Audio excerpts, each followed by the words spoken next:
going to have a lot more materials available online as we get closer and closer. And obviously, we've got a great team here at Exchange Bank that can help you through a lot of this as well.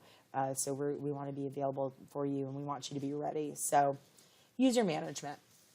These are your employees, obviously, that are working with you at your business. We give you a lot of options to drill down here. Right now, we're at the commercial level product. We have a step up that gets a little bit more complex. It lets you drill down even further into user management, gives you increased entitlements and reporting ability. But I don't want you guys to go cross-eyed right now, so I'm just going to keep it with this this level of user management on the new system. All the users that you had on your previous, on our current system will be over on the new system.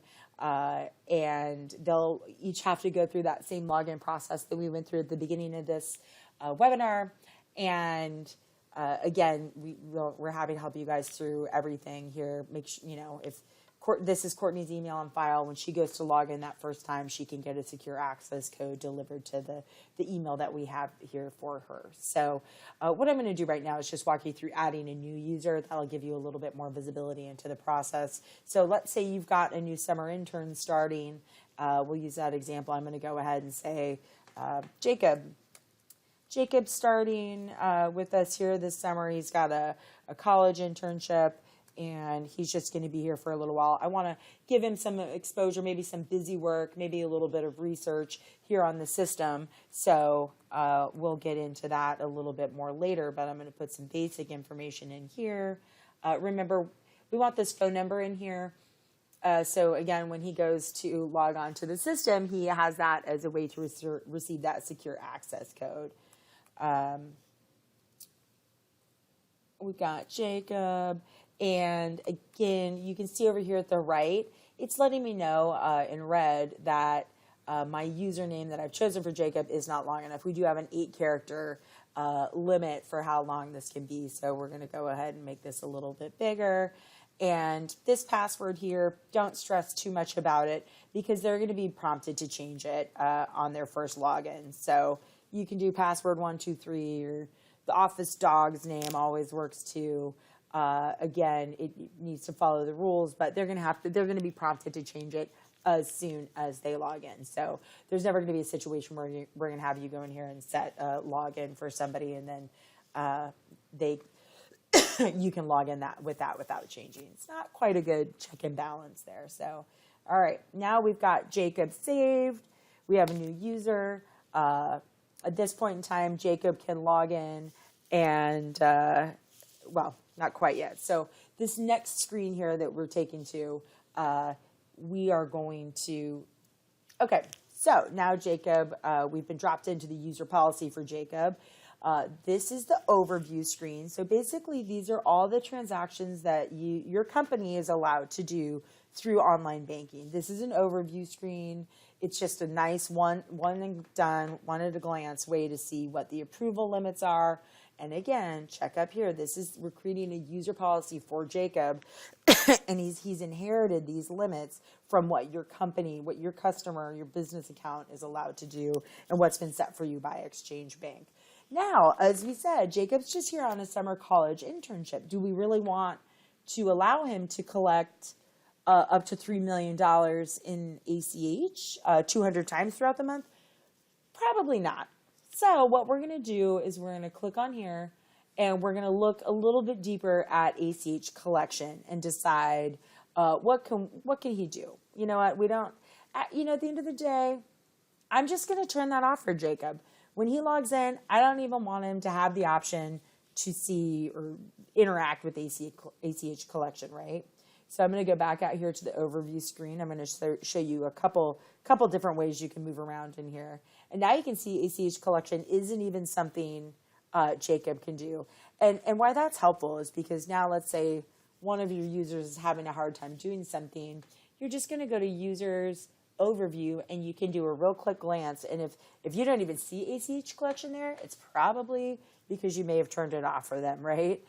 So you've disabled it for them.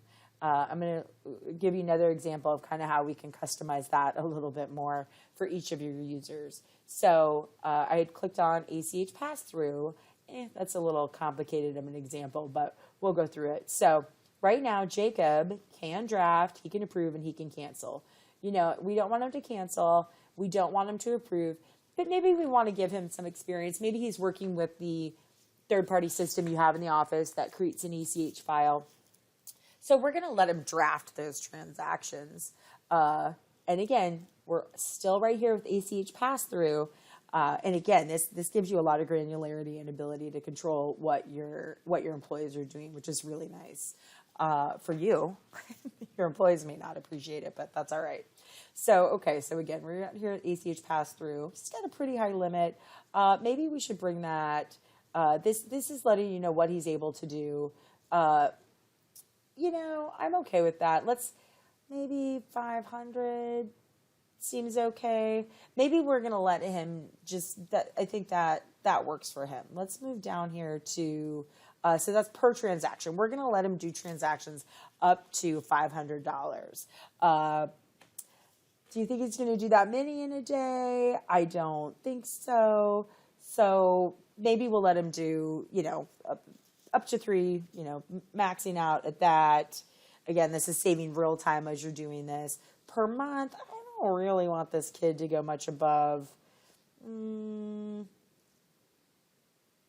That's not going to get any far. But you can see for demonstration purposes, now we've gone ahead and let's go ahead and save that.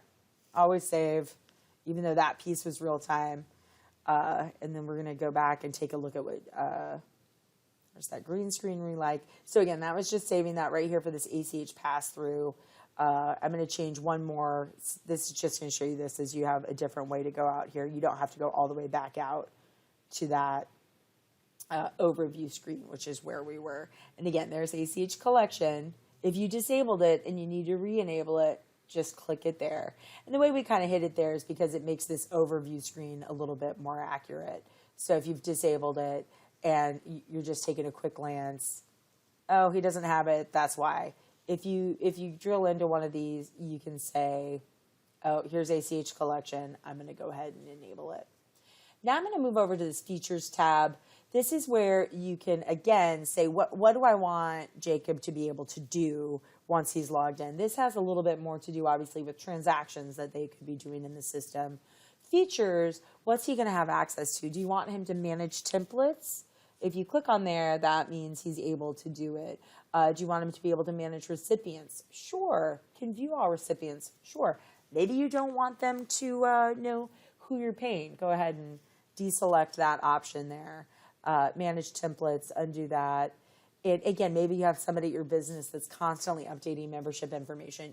You go ahead and give them the manage recipient options. Maybe they're completely non-transactional and they're just somebody that handles that. You can let them log in and just keep your membership folks updated and never let them draft a transaction. So that's an option as well. And allow one-time recipients. That, you know, if you get rid of that, it's going to make sure that nobody's going in there and cutting goes a little cuckoo one day because they didn't win the lottery, and they're just going to go do a one-time thing. Maybe you only want them to use templates. So that's another option there too. The last thing in here, when we go in here and we're setting up Jacob, is what accounts do you want Jacob to have access to? So here's all the accounts that are associated with your business, with your customer account with Exchange Bank. Presently, as you can tell by looking at this, Jacob can't do a whole lot here. So what this means is none of these are even going to show up for him. If you want to give him everything, or if you're just in general, you can click these column headings, and that'll give you what you need to do. We're not going to give him the ability to do any withdrawals here. Obviously, there's a lock sign here because you can't withdraw from your mortgage. We went ahead and took care of that for you on the back end. We know that. We know that much. We got that going for us.